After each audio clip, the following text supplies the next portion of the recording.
మన యొక్క వాక్య ధ్యానం కొరకై ఎఫెసీయులకు రాసిన పత్రిక, అపోస్తులైన పౌలు ఎఫెసీయులకు రాసిన పత్రిక 6వ అధ్యాయం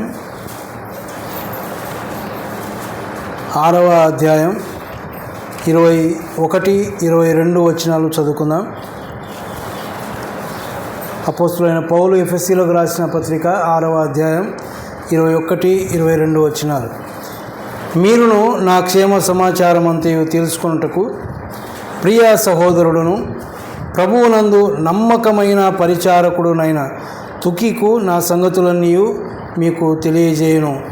మీరు మా సమాచారము తెలుసుకొనుటకును అతడు మీ హృదయములను ఓదార్చుటకును అతనిని మీ వద్దకు పంపితిని. చిన్న మాట ప్రార్థన చేసుకుందాం. కృప కనికరములు కలిగినటువంటి మా పరలోకపు తండ్రి, గొప్ప దేవ, మీ ఘనమైన శ్రేష్టమైన నామానికి స్తోత్రాలు చెల్లిస్తూ ఉన్నాం. ఆరాధనలో మీరు ఉండినారు, మీకు స్తోత్రాలు. ఇదిగో నాయన, మరి వాక్యము దగ్గరికి వచ్చాం ప్రభువా. మీరిచ్చిన తలంపు మేరకు మీ గ్రంథములో నుంచి కొన్ని వచనాలు మేము చదువుకున్నాం. నిలబడిన నేను నిష్ప్రయోజకుడను ప్రభువా, బలహీనుడను జ్ఞాపకం చేసుకోండి. చదువుబడిన వాక్య భాగములను దీవించి నాతో, మాతో, మా అందరితో మాట్లాడమని, నన్ను సంపూర్ణంగా మరుగు చేయమని ప్రభు అయిన యేసుక్రీస్తు నామములో ప్రార్థించి వేడుకుంటున్నాం తండ్రి, ఆమేన్. ప్రియమైన వాళ్ళారా, మనం చదువుకున్న ఈ భాగంలో ఒక వ్యక్తిని గురించి నేను మీకు జ్ఞాపకం చేయాలని ఉన్నాను. ఆయన పేరేంటి? తుకికు అనే ఒక మాట మనం చదువుకున్నాం. క్యారెక్టర్ స్టడీ అంటారు, ఒక వ్యక్తిని గురించి ధ్యానించడం. ఎందుకు మరి వ్యక్తిని గురించి మనం ధ్యానించాలి అంటే, మనం కూడా మరి ఒక వ్యక్తులంగా మనం ఎలా ఉండాలి అనడానికి, వారిలో ఉన్నటువంటి లక్షణాలు ఏంటి, మనలో లేని లక్షణాలు ఏంటి, వారి నుంచి మనం నేర్చుకోవాల్సింది ఏంటి అని ధ్యానం చేయడానికే మరి వ్యక్తులను గురించి కూడా కొన్నిసార్లు ధ్యానం చేస్తాం. బైబిల్లో చాలామంది వ్యక్తులను గురించి అప్పుడప్పుడు మనం ధ్యానం చేస్తూ ఉన్నాం. ఈయనను గురించి మనం ధ్యానం చేసినప్పుడు తుకికు అనే పదానికి అర్థం ఏంటి అంటే అదృష్టవంతుడు అని, భాగ్యవంతుడు అని. సామాన్యంగా మనం కూడా పేర్లు పెట్టుకుంటాం, కానీ కొన్నిసార్లు మన పేర్లకు అర్థం ఉండదు. ఏమంటే ఊరికే వాళ్ళ తాత పేరో ముత్తాత పేరో, ఇంకా చెప్పాలంటే ప్రభుని నమ్ముకోకపోవడం వాళ్ళ దేవతల పేర్లు, దేవుళ్ళ పేర్లు పెట్టుకుంటారు. అంతకు తప్పనించి ఇంకా వేరే ఆలోచన లేదు. కానీ బైబిల్ గ్రంథంలో చాలా మట్టుకు పేర్లు చూస్తే వాళ్ళవి ఎందుకు మనం తెలుగులో అర్థం చెప్పుకోవాల్సి వస్తూ ఉందంటే, బైబిల్ స్టడీలో ప్రతిసారి జ్ఞాపకం చేస్తూ ఉన్నాను నేను. బైబిల్ గ్రంథము 3 భాషల్లో నుంచి తర్జుమా చేయబడింది. పాత నిబంధన అంతా హెబ్రీ భాషలో ఉంది, కొత్త నిబంధన అంతా గ్రీకు భాషలో ఉంది. పాత నిబంధనలో కొంత భాగం అరబీ భాషలో, అరమిక్ భాషలో ఉంది. కాబట్టి ఆ భాషలో ఉన్నటువంటి పేర్లవి మరి మన తెలుగులో అర్థం ఏంటో వాటిని మనం జ్ఞాపకం చేసుకుంటా ఉన్నాం. మరి తుకికు అంటే అర్థం ఏంటి? ఆయన అదృష్టవంతుడు, భాగ్యవంతుడు అని ఆయన యొక్క పదానికి అర్థం. ఇంకొక మరి రెఫరెన్స్లో ఏమన్నారంటే ఆయన ఎదురు చూచేవాడు అని కూడా దానికి అర్థం ఉంది. 3 పదాల అర్థం కలిగినటువంటి వాడు. మంచిది. మరి ఈయన అదృష్టవంతుడైనా కాదా, భాగ్యవంతుడా కాదా అనేది ఈయన యొక్క వ్యక్తిత్వాన్ని గురించి మనం ధ్యానం చేసినప్పుడు మనకు అర్థమవుతుంది. సామాన్యంగా ఎవరమైనా అదృష్టవంతులంగా ఉండాలని, భాగ్యవంతులంగా ఉండాలని కోరుకుంటారు. కానీ అది అంత సులభంగా దొరికేది కాదు, పేరు పెట్టుకున్నంత మాత్రాన దొరికేది కాదు. మన జీవితంలో మనము దాన్ని పొందడానికి మనం ఏ ప్రయాస అయితే పడాలో ఆ ప్రయాస పడితేనే మనకు దొరుకుతుంది. అన్నిటికంటే ముఖ్యంగా ఎవరైతే దేవుని యందు భయభక్తులు కలిగి ఉంటారో వారు నిజంగానే భాగ్యవంతులు, వారు అదృష్టవంతులు. మరి ఎంతమంది ప్రభువుని నమ్ముకున్నాం? నమ్మిన వారు భాగ్యవంతులు, నమ్మని వారు వాళ్ళని ఏమనాలో మనమే ఆలోచన చేసుకున్నాం. ఎందుకు భాగ్యవంతులు అంటే దానికి కారణాలు అనేకం ఉన్నాయి. అన్నిటికంటే ముఖ్యమైనది ఉదయమే జ్ఞాపకం చేసుకున్నాం, మనకు యేసు ప్రభు పరలోక రాజ్యాన్ని ఇచ్చాడు. ఆయన అందరి కోసం సిద్ధపరిచాడు. కానీ ఎవరైతే ఆయన ముందు విశ్వాసం ఉంచారో వారికి అది మరి నిర్ణయించబడింది, రిజర్వేషన్ అయిపోయింది. ఆయన దగ్గరకు వచ్చి ప్రభువా నేను పాపిని నాయన నన్ను కరుణించు అని ఎవరమైతే అడిగామో వారి పాపాలు ఆయన క్షమించాడు, పరిశుద్ధులమయ్యాం, పరలోక రాజ్య భాగ్యం మనకు దొరికింది. ఎవరైతే అడగలేదో వారికి ఇంకా పరలోక రాజ్య భాగ్యం లేదు.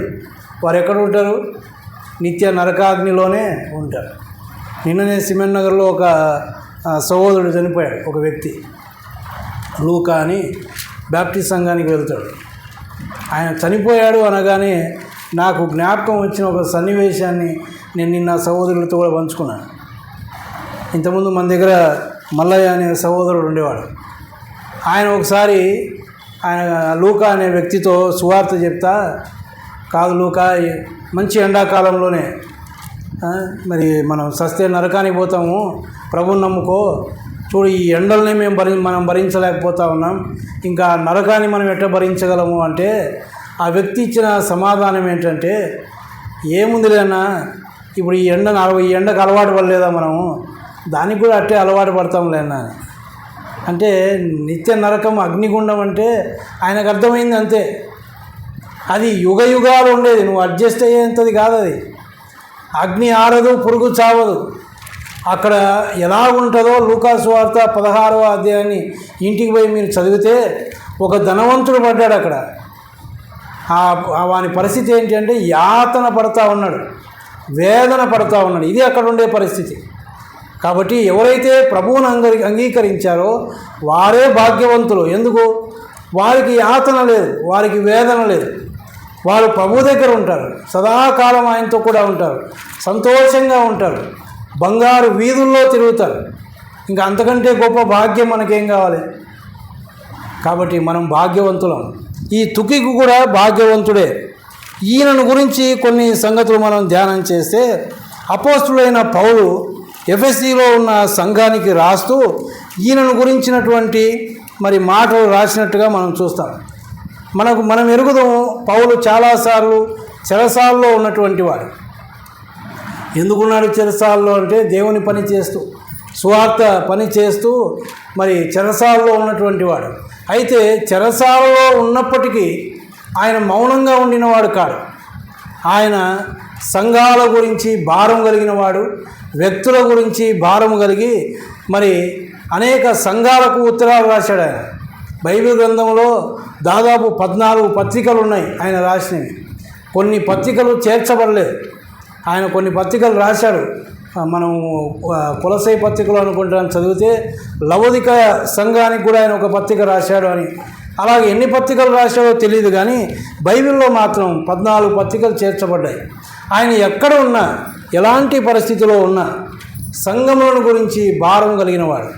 ఈ ఎఫెసీ పత్రిక కూడా, ఎఫెసీ పత్రిక, ఫిలిప్పీ పత్రిక, ఫిలెమోను పత్రిక, కొలసై పత్రిక, ఈ 4 పత్రికలు కూడా ఆయన చెరసాలలో ఉండి రాసిన పత్రికలు.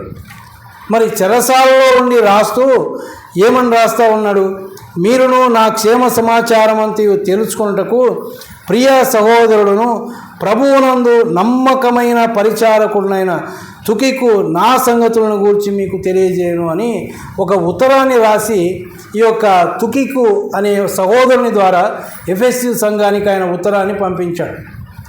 మరి అంటే సంఘమునకు లేక సంఘాలకు ఉత్తరాన్ని మోసేవాడుగా, మరి ఒక మాట చెప్పాలంటే పౌలు దగ్గర ఒక రాయబారిగా ఉన్నాడు. పౌలుకు సంఘాలకు మధ్యన ఒక రాయబారిగా ఉన్నటువంటి వాడు. ఈ యొక్క రాయబారి గురించి మనం చూస్తే చూడండి, ప్రకటన గ్రంథంలో ఒక మాట ఏముంటుందంటే, ప్రకటన గ్రంథం 13వ అధ్యాయం 17వ వచనం,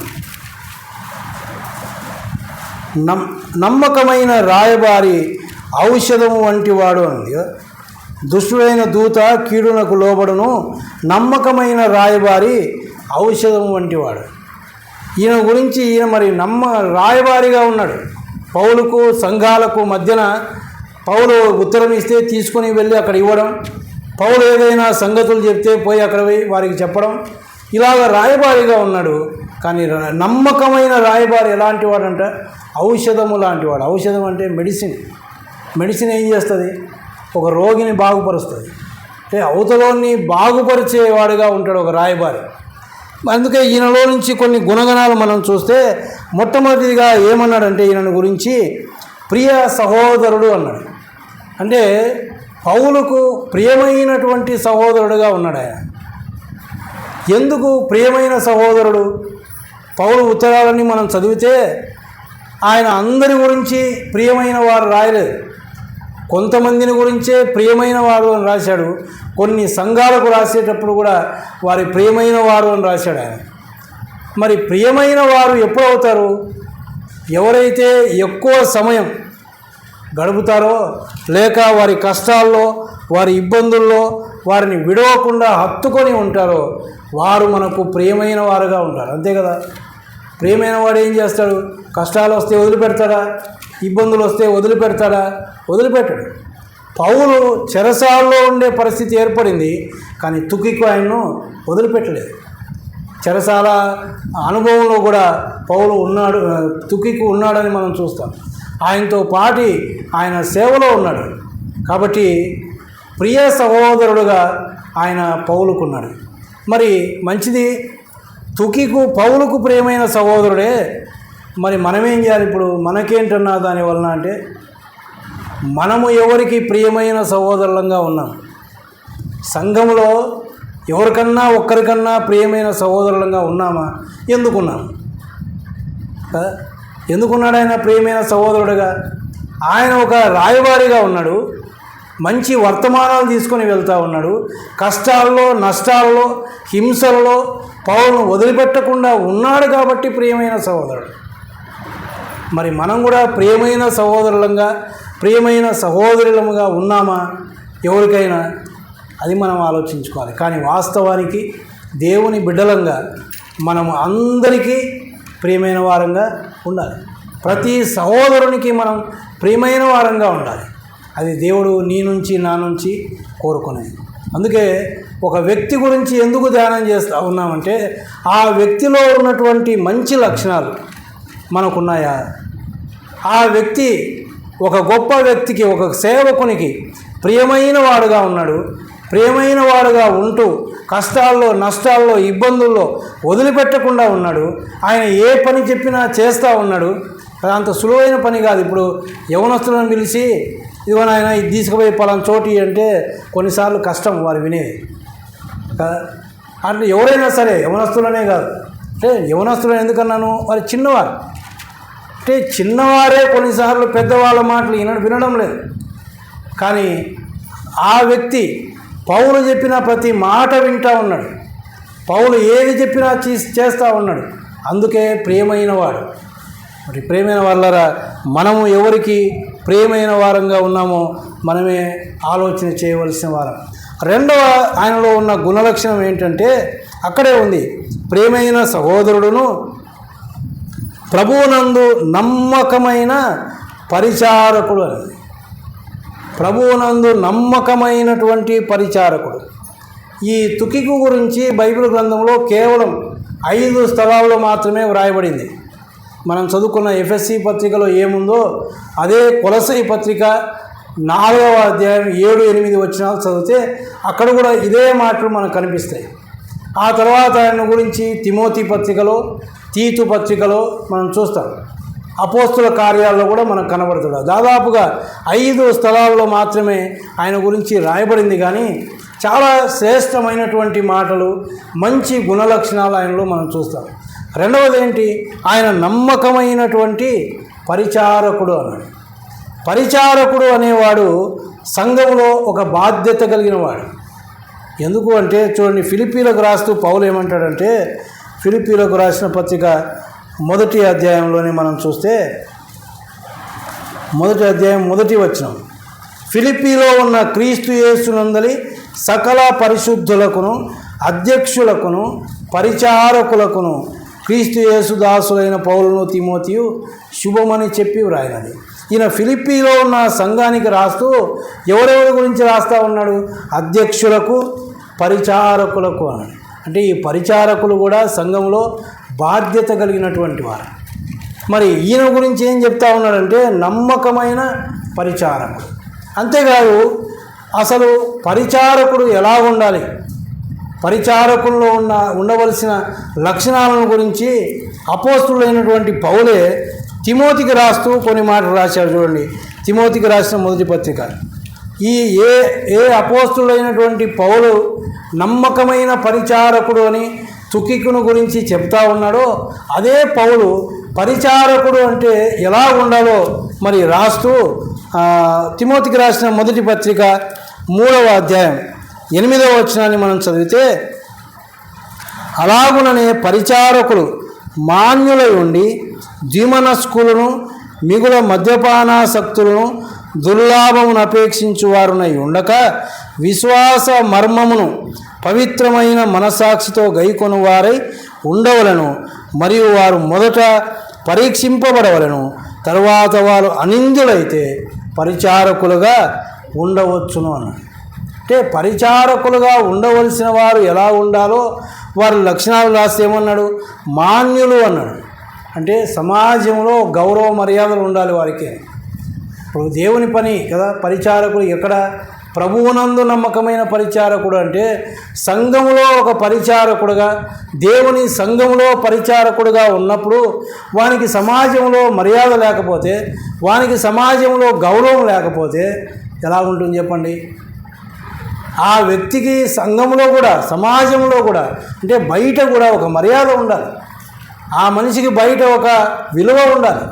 అటువంటి వాళ్ళే పరిచారకులు అన్నాడు. తర్వాత ఏమన్నాడు, ద్విమనస్కులను మిగుల మద్యపానాసక్తులను దుర్లాభమును అపేక్షించు వారునై ఉండక. అంటే రెండు మనస్సులు కలిగిన వారుగా ఉండకూడదు. ఒకవైపు దేవుడు, ఒకవైపు లోకం కదా. ఈ ద్విమనస్కులు దేవుని సంఘములో బాధ్యత కలిగిన వారుగా పనికిరారు అని. చివరిలో ఒక మాట ఏమన్నాడంటే, వారు మొదట పరీక్షింపబడవలను, తర్వాత వారు అనిందులైతే పరిచారకులుగా. మొదట ఏం చేయాలంటే వారు పరీక్షింపబడాలి. అంటే ఇప్పుడు పౌలు ఏం చేసినాడు, బాగా పరీక్ష చేసినాడు తుకికును. ఆ తర్వాత వారు అనిందులైతే అంటే వారు ఎలాంటి లోపాలు లేవు అని తెలుసుకున్న తర్వాత ఆయన అంటా ఉన్నాడు, ప్రభువునందు నమ్మకమైన పరిచారకుడు. ఎంత గొప్ప మాట అండి అది, ప్రభువునందు నమ్మకమైన పరిచారకుడు. అంటే ఈ యొక్క తుకికు ఎలాంటి వాడు అంటే సమాజంలో మంచి గౌరవం ఉన్నటువంటి వాడు, రెండు మనసులు లేనటువంటి వాడు, మద్యపానాసక్తులు కాదు, అంతేకాదు దేవుని విషయంలో నమ్మకమైన వాడుగా ఉన్నాడు. ఏ పనైనా ఒక వ్యక్తికి అప్పగించాలి అంటే నమ్మకత్వం ఉండాలి, మరి ముఖ్యంగా దేవుని పనిలో. ఇంకో వ్యక్తి గురించి దేవుడే ఇచ్చిన సాక్ష్యం ఉంది కదా, ఎవరా వ్యక్తి, నమ్మకమైన వాడు అని. మోషే గురించి అన్నాడు, నా ఇల్లంతటిలో నమ్మకమైన వాడు. ఎవరిచ్చారు సాక్ష్యం, దేవుడే ఇచ్చినాడు. నా ఇల్లంతటిలో, ఏ ఇల్లది, దేవుని మందిరం, దేవుని సంఘం, దేవుని యొక్క సమాజాన్ని నడిపించిన వాడు. ఆ ఇల్లంతటిలో నమ్మకమైన వాడు అంటే దేవుడు ఏ పని అయితే మోషేకు అప్పగించాడో ఎక్కడే కానీ ఏ పనిలో కానీ లోపము లేకుండా చేశాడు. ఆయన నమ్మకంగా చేశాడు. ఇదిన మరి దేవుడు నీకు నాకు అప్పగించిన పని ఏంటి? చాలాసార్లు ఈ మాట నేను చెప్తా ఉన్నాను. ఏ మాట అంటే దేవుని సంఘంలో మనం ఉన్నాము అంటే మనం ఏంటి, ఆయన యొక్క శరీరంలో అవయవాలము అని. ఆయన శరీరంలో అవయవాలం. మొట్టమొదట మనం ఏ అవయవమో మనం తెలుసుకోవాలి. మనం ఏ అవయవము కాదు అంటే సంఘంలో మనకి ఎలాంటి ఇది లేదు. ఆయన శరీరంలోనే అవయవాలం కానప్పుడు ఇంకా మన భాగం ఏంటి? మరి ఒక అవయవం చేయాల్సిన పని ఆ అవయవం చేయకపోతే ఏంటి పరిస్థితి? మనకు ఇన్ని అవయవాలు ఉన్నాయి, నా చెయ్యి పని చేయలేదు అనుకోండి, ఎన్ని కష్టాలు. నా కాలు పని చేయలేకపోతే నేను నడవలేను. కాబట్టి ఏ అవయవం పని చేయకపోయినా శరీరానికి ఇబ్బంది. మరి దేవుని సంఘంలో దేవుడు నిన్ను ఏ అవయవంగా పెట్టాడో ఎప్పుడైనా ఆలోచించారా? ఎప్పుడైనా అడిగినారా దేవుణ్ణి, ప్రభువా? ఈ మాట నేను చాలాసార్లు చెప్తా ఉన్నాను. ఎప్పుడైనా అడిగినారా దేవుణ్ణి, ప్రభువా నన్ను నీవు ఏ అవయవంగా పెట్టుకున్నావు అంటే దేవుడు ఆయన ఉత్తరం ఇవ్వకుండా ఊరుకుంటాడా? ఆయన ఉత్తరం ఇస్తాడు. మరి ఏ అవయవుగా ఆయన పెట్టుకున్నాడో ఆ అవయవం చేయవలసిన పని మనం చేస్తూ ఉన్నామా? నాకే పని లేదన్నా, నేనేం పని చేయను అంటే అర్థం ఏంటి? నువ్వు ఏ అవయవం కాదు, నువ్వు అసలు యేసుక్రీస్తు శరీరానికి సంబంధించిన వాడివే కాదు అని. ఎంత భయంకరమైన మాట అది. కానీ పరిచారకులు అన్న తర్వాత నమ్మకమైన వారంగా మనం ఉండాలి. అంతేకాదు అంటే దేవుడు అప్పగించిన ప్రతి పని నమ్మకంగా చేయాలి. మొట్టమొదటి తెలుసుకోవాల్సింది ఏంటంటే, నాకు దేవుడు ఏ పని అప్పగించాడు, నా పని ఏంటి సంఘంలో. ఇంతమంది ఉన్నాం, ఒక్కొక్కరం ఆలోచన చేద్దాం. ఏ పని మన సంఘంలో, మన పని ఏ పనులు లేవా? చాలా పనులు ఉన్నాయి, ఎన్నో పనులు ఉన్నాయి కదా. వచ్చి చేపలు వేయడం ఒక పని, చేపలు తీయడం ఒక పని, శుభ్రం చేయడం ఒకటి, మందిరం చుట్టూ ఉంది క్లీన్ చేయడానికి. ఎన్నో పనులు ఉన్నాయి. చాలాసార్లు బాధ కలిగే విషయం ఏంటంటే, ఇప్పుడు మన ఇంట్లో ఉన్నాం, మన ఇంట్లో ఏదైనా ఒక వస్తువు ఉండరాని చోట ఉందనుకుందాం, ఎవరు తీస్తారు అది? ఒక అమ్మనే తీస్తుందా? ఒక నాన్ననే తీస్తాడా? అంటే కుటుంబంలో ఎవరైనా సరే దాన్ని తీసి పక్కన పెడతారు. ఎందుకు? మంది ఇది ఇక్కడ ఎందుకు ఉంది అని. దేవుని సంఘములో అంత బాధ్యత కలిగి మనం ఏదైనా పని చేస్తూ ఉన్నాము.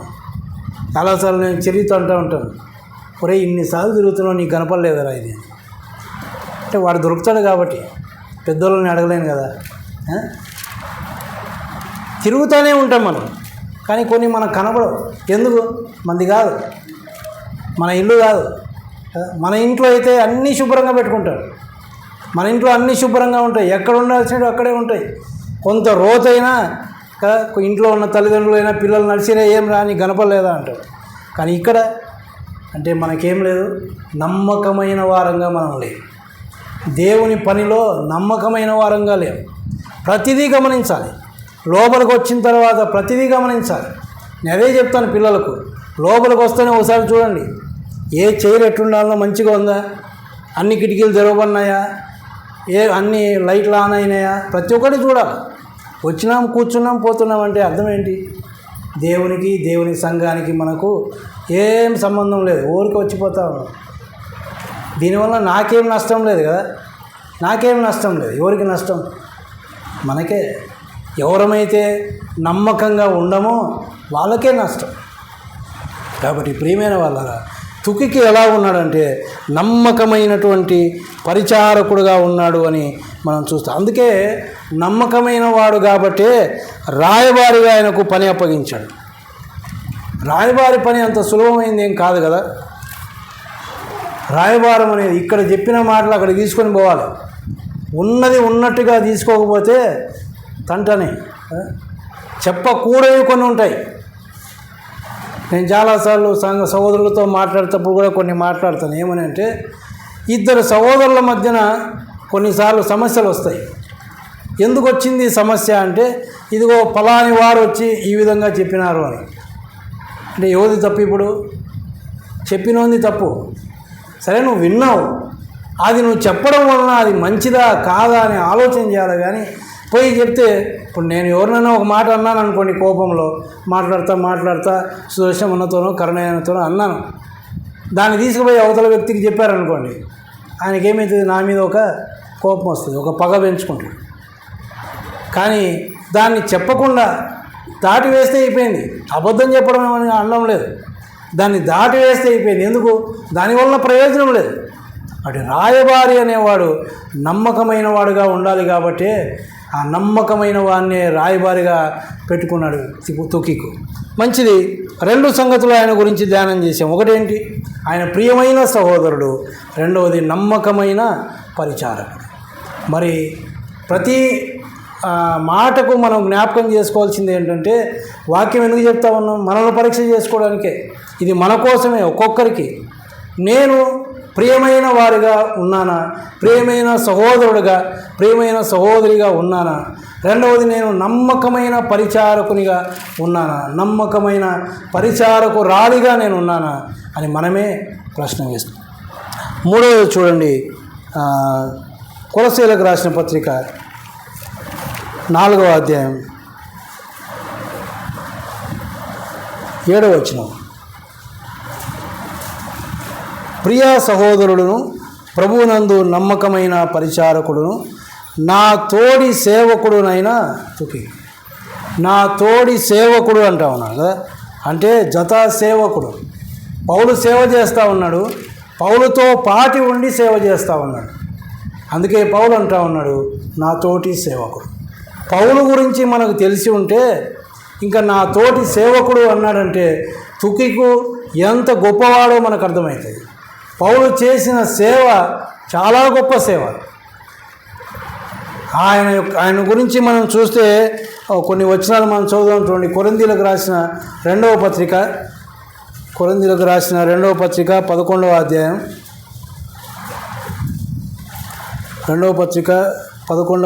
23 నుంచి మనం చదివితే, వారు క్రీస్తు పరిచారకుల వెర్రివాని వలె మాట్లాడుచున్నాను, నేను మరి ఎక్కువగా క్రీస్తు పరిచారకులను, మరి విశేషముగా ప్రయాసపడి తిని, మరి అనేక పర్యాయములు చెరసాలలో ఉంటిని, అపరిమితముగా దెబ్బలు తింటిని, అనేక మార్లు ప్రాణాపాయములలో ఉంటిని, యూదుల చేత 5 మార్లు, ఒకటి తక్కువ 40 దెబ్బలు తింటిని, 3 మారు బెత్తములతో కొట్టబడి తిని, ఒకసారి రాళ్లతో కొట్టబడి తిని, 3 మారు ఓడ పగిలి శ్రమపడి తిని, ఒక రాత్రింబగళ్ళు సముద్రంలో గడిపి తిని, అనేక పర్యాయములు ప్రయాణముల్లోనూ, నదుల వలనైన ఆపదల్లోనూ, దొంగల వలనైన ఆపదల్లోనూ, నా స్వజనుల వలనైన ఆపదల్లోనూ, అన్యజనుల వలనైన ఆపదల్లోనూ, పట్టణములో ఆపదలోను, అరణ్యములో ఆపదలోను, సముద్రములో ఆపదల్లోను, కపట సహోదరుల వలన ఆపదల్లోనూ ఉంటిని అన్నాడు. పౌలు యొక్క అనుభవం చెప్తా ఉన్నాడు. ఏంటి అనుభవం?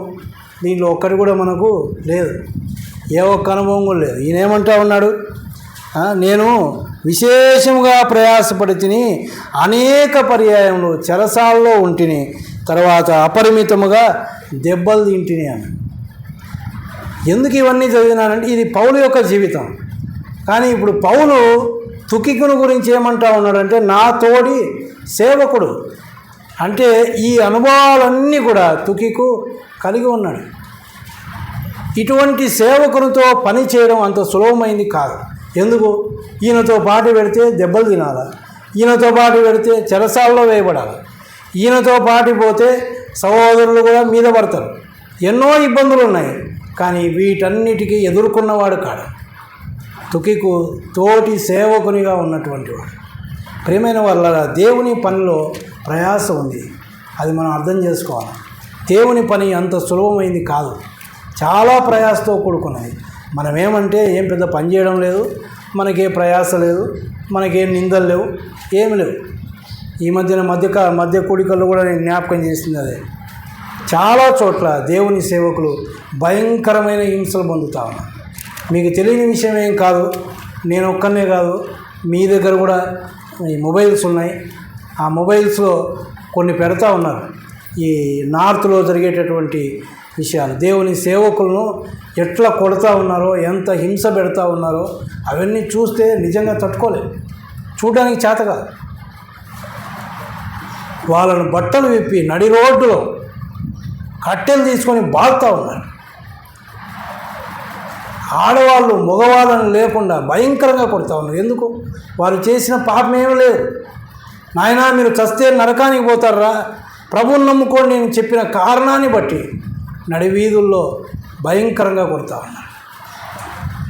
నిన్ననే అనుకుంటాను ఒక ఫారిన్ మిషనరీ భార్యాభర్తలు యవ్వనస్తులు, వారిని కూడా చంపేశారు. యవ్వనస్తులైనటువంటి భార్యాభర్తలు. ఇలాగ ఎన్నో జరుగుతూ ఉన్నాయి. ఈ మణిపూర్లో జరిగిన సంగతులన్నీ మనకు తెలుసు. అవి ఒక్కొక్కటి చూడలేము అసలు. తలలు నరికి వేసి, కాళ్ళు నరికి భయంకరమైనటువంటి పరిస్థితి. ఇటువంటిది ఏ పరిస్థితి మనకు లేదు. మనం ఎక్కడికి పోవడంలే, మనం ఏం ప్రయాసపడడంలే, మనకేమే. కొన్ని చిన్న చిన్న వాటికే మనం ఏం చేస్తూ ఉన్నాం?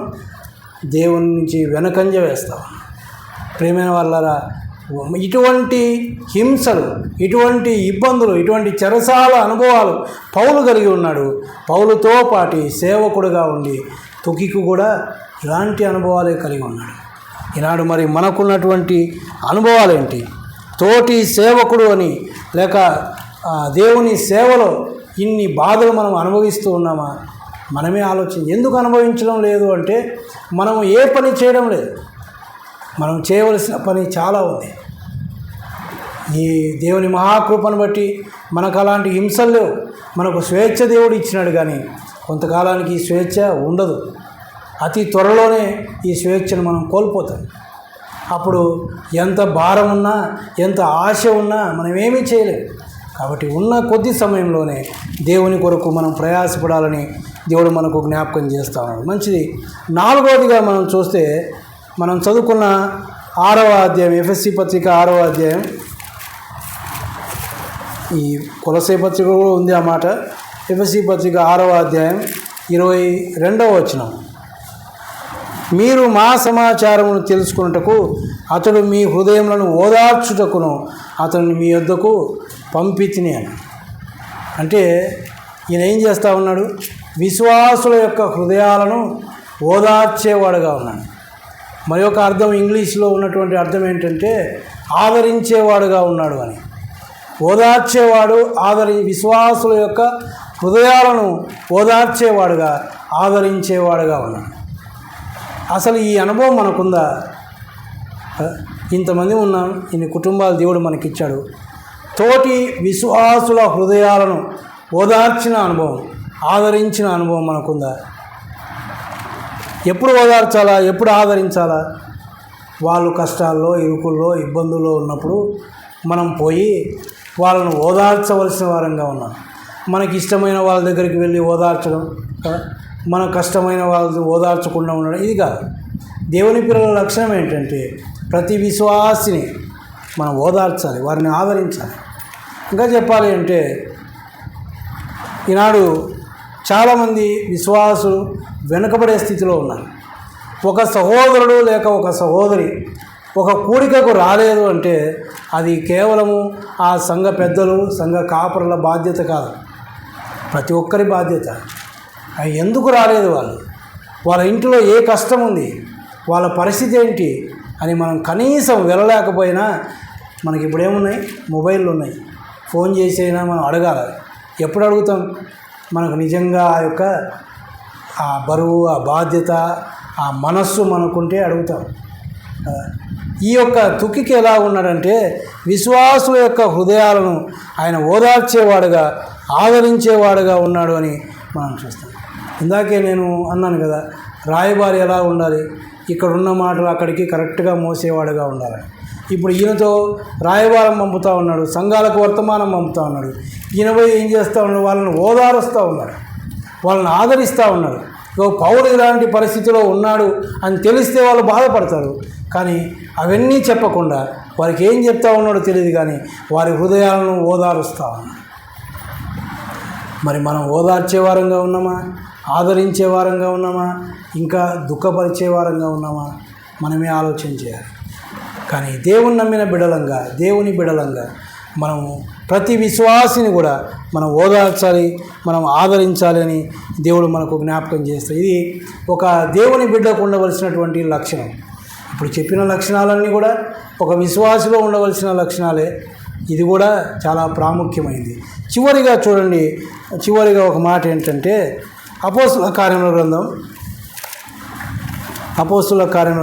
20వ అధ్యాయం. అపోస్తుల కార్యముల గ్రంథం 20వ అధ్యాయం 4-5 వచనాలు మనం చదువుదాం. మరియు పురు కుమారుడును బెరయ పట్టణస్థుడైన సోపత్రును, తెస్సలోనికైలలో అరిస్తరుకును, సెకుందును, దెర్బే పట్టణస్థుడైన గాయును, తిమోతియును, ఆసియా దేశస్థుడైన తుకికు, త్రోఫీమును అతనితో కూడా వచ్చిరి. వీరు ముందుగా వెళ్ళి త్రోయలో మా కొరకు కనిపెట్టుకొని ఉండి. ఇక్కడ ఆసియా దేశస్థుడైన తుకికు అని మనం చూస్తాం. ఈయన మరి పౌలుతో కూడా సేవ చేసే సమయంలో పౌలుతో పాటు ఉన్నవారిలో ఈయన ఒకడు. వీళ్ళు ఏం చేస్తూ ఉన్నారంటే వీరు ముందుగా వెళ్ళి త్రోయలో మా కొరకు కనిపెట్టుకొని ఉండిరి. పౌలు త్రోయ అనే ఒక స్థలానికి వెళ్ళాలని ఉన్నాడు, కానీ ఆయన కంటే ముందుగా వీరు వెళ్ళినట్టుగా మనం చూస్తాం. ఆ వెళ్ళిన వారిలో ఒకడు తుకికు. ఎందుకు ముందుగా వెళ్ళాడు ఈయన? ముందుగా చేయవలసిన పని ఏంటి అంటే అదే 20వ అధ్యాయం కింద మనం చదివితే ఆ తర్వాత పౌలు త్రోయకు వచ్చాడు. అక్కడ ఉన్న సంగతి మనం చూస్తే చూడండి, ఆదివారమున మేము రొట్టె విరుచు కూడినప్పుడు అని సరే 8వ వచనం, మేము కూడి ఉన్న మేడ గదిలో అనేక దీపములు ఉండెను అని ఉంది. వారు కూడి ఉన్నటువంటి గదిలో అనేక దీపాలు ఉన్నాయండి. ఎవరు పెట్టినారు? ఒకటి కాదు, అనేక దీపాలు ఉన్నాయండి. ఎవరు పెట్టినారు? మరి ఈ ముందుగా వచ్చిన బ్యాచ్ ఉంది. ఎవరెవరు వచ్చినారో మనం చదివినాం కదా. బెరియా పట్టణస్థుడైన సోపత్రు, తెస్సలోనికైలో అరిస్తర్కు, సెకందు, ఈ విధంగా వారందరి పేర్లతో పాటు తుకికును గురించి కూడా మనం చదువుకున్నాం. వీరందరూ పౌలు కంటే ముందు పోయి ఏం చేస్తూ ఉన్నారంటే అక్కడ దీపాలు అరేంజ్ చేసి పెట్టారు. అంటే పౌలు వస్తూ ఉన్నాడు, అక్కడ వాక్యం చెప్పడానికి వస్తూ ఉన్నాడు కాబట్టి వీళ్ళు ముందుగానే వెళ్ళి అక్కడ ఏర్పాట్లన్నీ చేశారు. ఊరికే అనేక దీపాలు ఉన్నాయంటే అర్థం ఏంటి? ఇప్పుడు మనం ఇంతమంది మేము ఉన్నాం, మనకి ఎన్ని దీపాలు ఉన్నాయి? 5 ఉన్నాయి. మరి అనేక దీపాలు ఉన్నాయంటే ఎంతమంది వచ్చి ఉండాలా? చాలామంది వచ్చి ఉండాలి. ఎక్కడి నుంచి వచ్చారు వాళ్ళు? వీళ్ళు ముందే పోయి వాళ్ళందరికీ చెప్పి, ఇప్పుడంటే మనకు మొబైల్ ఉన్నాయి కదా, ఫోన్ చేస్తే అయిపోయింది, లేదంటే ఒక మెసేజ్ పెడితే అయిపోయింది. కానీ నాకు అనుభవం ఉంది. మేము చిన్నగా ఉన్నప్పుడు మరి అప్పుడు ఫోన్లు లేవు. సడన్గా సేవకులు దిగితే ఆ రోజు సాయంత్రం ప్రత్యేకమైన కూడిక ఏర్పాటు చేయాలి. అప్పుడు మందిరం కూడా లేదు, ఏదో ఒక గృహంలో ఏర్పాటు చేసేవాళ్ళు. ఈ విషయం అందరికీ చెప్పాలి. మరి సైకిల్ వేసుకొని అందరి ఇళ్ళకి పోయి, అన్న ఈరోజు సాయంత్రం 8 గంటలకు పలానా చోట కూడిక ఉంది అని. అప్పుడే వాళ్ళందరూ రాగలరు. మరి ఆ పని ఎవరు చేస్తూ ఉన్నారు? ఇప్పుడు తుకీకు చేస్తూ ఉన్నాడు. పౌలు వస్తూ ఉన్నాడని తెలిసేసరికి ముందే పోయి అక్కడ ఉన్న వాళ్ళందరికీ చెప్పినాడు, త్రోయలో ఉన్న వారికి, ఇగో సాయంత్రానికి పౌలు వస్తాడు, మీరందరూ రాండి అని చెప్పి ఊరుకున్నాడా? మళ్ళీ ఆ ప్రదేశానికి వెళ్ళి ఒక మేడ గదిలో దాన్ని ఏర్పాటు చేశారు. ఆ మేడ గదిలో కూర్చోవడానికి మరి ఏం పరిచారో మనకు తెలియదు. ఆ ఏర్పాట్లన్నీ చేసినారు. దీపాలు అవసరం, దీపాలు పెట్టినారు. ఈ పనులన్నీ చేసింది ఎవరు? పౌలు వచ్చి చేసుకోలే. పౌలు వచ్చే లోపలనే ముందే పోయి చేసినారు. కాబట్టి దేవుని యొక్క పనిలో మనం ఎలా ఉండాలి? వారు పొయ్యి కనిపెట్టుకొని ఉండినారనే ఒక మాట ఉంది. కనిపెట్టుకొని ఉన్నారు అంటే అన్ని ఏర్పాట్లన్నీ చేసుకొని ఇంకా దేనికోసం కనిపెట్టుకొని ఉన్నారు? పౌలు ఎప్పుడు వస్తాడా? ఇప్పుడు ఏం చేయాలంటే సంఘ పెద్దలు, సేవకులు పోయి అన్ని ఏర్పాట్లు చేసుకొని మేము కనిపెట్టుకొని ఉండాలి. ఎప్పుడు వస్తారా మన సహోదరులు? 6:30 కంటే ఒకరు 6:30కు వస్తారు, ఒకరు 6:40కి వస్తారు, ఒకరు 7 గంటలకు వస్తారు, 7:30కు వచ్చే వాళ్ళు కూడా ఉన్నారు. ఆ అమ్మేన్ అనేటప్పుడు వచ్చి ఆ అమ్మేన్ అని చెప్పి పోయే వాళ్ళు కూడా ఉన్నారు. కానీ వాస్తవానికి దేవుని బిడ్డలంగా, విశ్వాసులంగా ఏం చేయాలి? ఏదైనా ఒక కూడిక ఏర్పాటు చేసినప్పుడు అది ఎక్కడైనా సరే మన వంతు మనం చేయవలసిన వారమే. అది వేరే గృహమై ఉండొచ్చు, కానీ ముందుగానే వాళ్ళని అడిగి, అమ్మా మేమేమైనా సాయం చేయాలన్నా, ఏమైనా పనులు ఉన్నాయా అని ముందుగానే వెళ్ళి అక్కడ పనులు చేసి, మన సంఘంలో అలాంటివి ఉన్నాయి, లేవని నేను చెప్పడం లేదు. మన సంఘంలో చాలా వరకు కూడికలు ఏర్పాటు చేసినప్పుడు ముందే వెళ్ళి వంటలు చేసే సహోదరులు ఉన్నారు, సిద్ధపరిచే సహోదరులు ఉన్నారు, యవనస్తులు ఉన్నారు. కానీ మరొకసారి నేను జ్ఞాపకం చేస్తూ ఉన్నాను, ఇది ఈ యొక్క తుకిక్కులో ఉన్న అనుభవం ఏంటంటే ఆయన ముందుగా వెళ్ళి కనిపెట్టుకొని ఉండినటువంటి వాడుగా ఈయన గురించి మనం చూస్తూ ఉన్నాం. కనిపెట్టుకొని ఉండడం అనేది మరి ఒక విశ్వాస యొక్క లక్షణం. ఇప్పుడు కూడా మనం కనిపెట్టుకొని ఉండాలి. దేని కొరకు? యేసు ప్రభు యొక్క రాకడ కొరకు కనిపెట్టుకొని ఉండాలి. ఆయన ఎప్పుడు వస్తాడో మనకు తెలియదు. ఆయన దొంగ వలే వస్తానన్నాడు. అర్ధరాత్రి వస్తాడో, లేకుంటే తెల్లవారేటప్పుడు వస్తాడో, ఎప్పుడు వస్తాడో తెలియదు. కానీ మనం ఏం చేయాలి? కనిపెట్టుకొని ఉండాలి. ఎప్పుడు కనిపెట్టుకొని ఉండగలం? ఎప్పుడు వీళ్ళు కనిపెట్టుకొని ఉన్నారు? అన్నీ సిద్ధం చేసినారు కాబట్టి ధైర్యం. పౌలు వస్తే ఇంకేమనడానికి లేదు, అన్నీ రెడీ. మీటింగ్ జరగడానికి ఒక స్థలం ఏర్పాటు చేయబడింది. ఆ స్థలంలో దీపాలు ఏర్పాటు చేయబడినాయి. ఏం కావాలనో అన్నీ ఏర్పాటు చేయబడినాయి. ఇంకా ధైర్యం. ఎప్పుడు వస్తాడా పౌలు? ఇంకేం పౌలు ఎప్పుడు వచ్చినా వాళ్ళకేం చింత లేదు. మనం కూడా ధైర్యంగా ఎదురు చూడాలంటే సిద్ధంగా ఉండాలి. యేసు ప్రభు వస్తే ఆయన మన నుంచి ఏమి కోరుకుంటూ ఉన్నాడు ఆ విధంగా మనం ఉంటే ఖచ్చితంగా మనం కూడా కనిపెట్టుకొని ఉంటాం, ఎప్పుడు వస్తాడా అని. కానీ ఇప్పుడు ఆ ధైర్యంగా కనిపెడతా ఉన్నామా? అమ్మ ఈరోజు రాత్రి యేసు ప్రభు వస్తాడమ్మా అంటే ఎంతమందికి ధైర్యం ఉంది? పర్లేదైనా రానిలేనా అని ఎంతమందిని చెప్పగలం? అయ్యో వద్దులేనా, ఈ రాత్రి వస్తే ఎటన్నా, నేను ఇంకా సిద్ధంగా లేను, ఇంకా కొన్ని రోజులు ఉన్నాక వస్తే కానీ అది మన చేతిలో లేదు. ఆయన ఎప్పుడు వస్తాడో ఆయన ఏమన్నాడు, నాకు కూడా తెలియదు, తండ్రికి తప్ప ఎవరికి తెలియదు అన్నాడు. అది అకస్మాత్తుగా వస్తాడు ఆయన. మరి కనిపెట్టుకొని ఉన్నామా? మన విశ్వాసాన్ని మనం కాపాడుకుంటూ ఉన్నామా? దేవుని పనిలో నమ్మకమైన వారంగా మనం ఉన్నామా? ఒక వ్యక్తి పాత నిబంధన గ్రంథంలో ఉన్నాడు. మొట్టమొదటి ఇశ్రాయేలు రాజు సౌలు. ఆ సమూయేలు ప్రవక్త అన్నాడు, నువ్వు నా కొరకు కనిపెట్టుకొని ఉండు అంటే 7 దినాలు చూసినాడు. ఇంకా రాకపోయేసరికి సాహసించి అన్నాడు. అక్కడ సాహసించి చేరాని పని చేశాడు. అంటే ఆయన పని కాదు బలులు అర్పించడం, సమూయేలు వచ్చి ఆ పని చేయాలి. కానీ సాహసించి ఆయన రావడం కొంచెం ఆలస్యం అయ్యేసరికి దహన బలులు అర్పించేశాడు. అంటే కనిపెట్టుకొని ఉండలేకపోయాడు. సమూయేలు చెప్పినాడు నేను వస్తాను అన్నాడు. ఈయన ఆ పని చేసి ముగించాడు. సమూయేలు వస్తా ఉన్నాడు. ఆ అంతసేపు కనిపెట్టలేక తనకు తగనటువంటి పని, తనకు అప్పగింపబడిన పని చేసినటువంటి సౌలును మనం చూస్తాం. దానివలన నిత్య శాపాన్ని కొని తెచ్చుకున్నాడు, నిత్య ఆశీర్వాదాన్ని కోల్పోయాడు. కాబట్టి కనిపెట్టుకొని ఉండడం అనేది విశ్వాసికి చాలా ప్రధానమైనటువంటి పని. ఆనాడు అపోస్తులు కూడా యేసు ప్రభు మరి చనిపోయి సమాధి చేయబడి తిరిగా లేచి ఆరోహణ వెళ్ళిపోయేటప్పుడు ఆయన కనిపెట్టుకొని ఉండమన్నాడు. దేనికోసం? ఆదరణకర్తను నేను మీ కొరకు పంపిస్తూ ఉన్నాను అంటే పరిశుద్ధ ఆత్మని వస్తాడు, మీరు కనిపెట్టుకొని ఉండండి అన్నాడు. మరి వారు ఎలా కనిపెట్టుకొని ఉన్నారు? చూడండి, ఒక మాట నేను చదువుతాను. అపోస్తుల కార్యముల గ్రంథం 1వ అధ్యాయం